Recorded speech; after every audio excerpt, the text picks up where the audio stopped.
আসসালামু আলাইকুম। কি অবস্থা সবাই? কেমন আছেন? আলহামদুলিল্লাহ আমি খুবই ভালো আছি। আজ সকাল, সকাল ঘুম ভাঙলো তাই চিন্তা করলাম আজ কোথাও একটা যাবো। সারারাত মন খারাপ ছিল। সূর্যটা দেখে মনটা খুব ভালো হয়ে গেল। পরে চিন্তা করলাম কোথায় যাওয়া যায়? আসলে সেরকমের কোনো জায়গা খুঁজে না পাওয়াতে আমার মনে হলো আজ যেখানে ভালো লাগবে সেখানেই যাবো। তবে যদি রাস্তায় অনেক বেশি জ্যাম না থাকে। আসলে আমাদের ঢাকা তো প্রচুর জ্যাম থাকে। চাইলেও ইচ্ছা করলেও একটা জায়গায় যেতে মনে চাইলেও যাওয়া হয় না। শুধু জ্যামের কারণে। জানি না কার কেমন লাগে। তবে আমার ভীষণ বিরক্তি লাগে। প্রয়োজনে আমি একা একটা জায়গায় বসে থাকতে রাজি।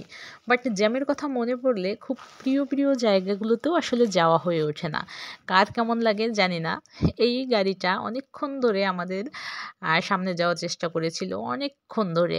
আমি অবশ্য খেয়াল করেছিলাম। পরে অবশেষে দেখলাম না সে সাকসেস হয়েছে এবং সে আমাদের সামনে খুব ভালোভাবে করে চলে গেল।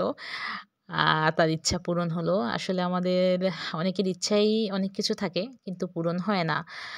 সময়ে আসলে অনেক ইচ্ছে থাকে, অনেক ইচ্ছা চলে আসে কিন্তু চাইলেও পূরণ হয় না। চারপাশের পরিবেশগুলো আমার বেশ ভালোই লাগতেছিল। কার কেমন লাগতেছে জানি না। আমার কাছে বেশ ভালো লাগতেছিল। মনে হচ্ছিল যে আসলে কেবল রোদ উঁকি দিচ্ছে। এরকম একটা শীত আবহাওয়ায় এরকম একটা পরিবেশ সবারই আসলে ভালো লাগে। তো এই সময় একটু চা খাওয়ার খুব ইচ্ছে ছিল যে একটু চা খাবো, একটু চা হলে খুব ভালো হয়। কিন্তু এমন একটা অবস্থা যে আসলে চা খেতে গেলে অনেক লেট হবে। তো নাস্তা করিনি। তাই নাস্তা করতে চলে আসলাম। মনে হলো একটু খিচুড়ি আর ডিম খাবো। আর এটাই উম মানে আশেপাশে ছিল। আমাদের জন্য মানে আসলে খুব মানে সহজ ছিল এটা খাওয়া আসলে। তারপর আবার চলে গেলাম। চিন্তা করি না আরেকটু ঘুরতে যাবো। আজ ঘুরতে এসেছি মানে আজকে ঘুরতেই যাব। আরেকজন আবার ভিডিও করতেছিল। চিন্তা করলাম ওটাও একটু ক্যাপচার করে নেই। অবশেষে পেয়ে গেলাম। চা পাওয়াতে আমার মনটা ভীষণ খুশি হয়ে গেল। কারণ আমার খুব ইচ্ছে ছিল ১ কাপ চা খাওয়ার। পরে অবশ্য প্রিয় চাটা পেয়ে গেলাম। আমি সবসময় দুধ চা খাই না। কিন্তু দুধ চা আমার খুব পছন্দের। খাওয়া হয় না। পরে চলে গেলাম আমার কিছু প্রয়োজনীয় জিনিসপত্র কিনতে হবে। চিন্তা করলাম যাই। কিন্তু যে অবস্থা সবকিছুর এত দাম দেখে আমার আসলে যা চিন্তা করে গেলাম তার অর্ধেক কিছু কেনা হইলো। বাকি কিছু আর কিনলাম না। কারণ সবকিছুর অনেক বেশি দাম মনে হইলো। চিন্তা করলাম যে আরেকটু পরেই কিনি। আসলে দেখা যায় যে সারা মাস পর তো একটা আসলে বাজেট থাকে। বর্তমান সময়ের যা অবস্থা আমাদের বাজেটের বাইরে অনেক কিছু চলে যায়।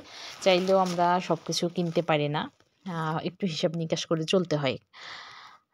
এই হলো অবস্থা। তো সবকিছুর দাম দেখে আমার মনে হলো যে একটু বেশি হচ্ছে বা একটু বেশি আ চলতেছে। তো আমি একটু পরে নেই। কারণ আমার যেগুলা খুব একটা এমার্জেন্সি না, আমি এগুলো পরেই নেই।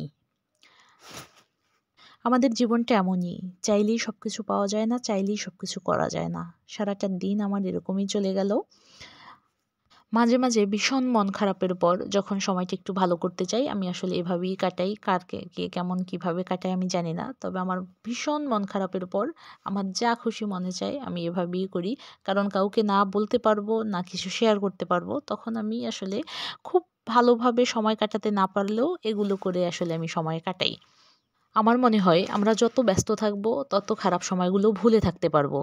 আর যত ব্যস্ততার মধ্যে আমরা আমাদের নিজেদেরকে ডুবিয়ে রাখবো তত আমাদের খারাপ সময়গুলো মনে পড়বে না। আমরা ব্যস্ত হয়ে পড়বো এবং ভালো সময় না কাটলেও অন্তত খারাপ সময়গুলো থেকে একটু দূরে থাকার চেষ্টা করব।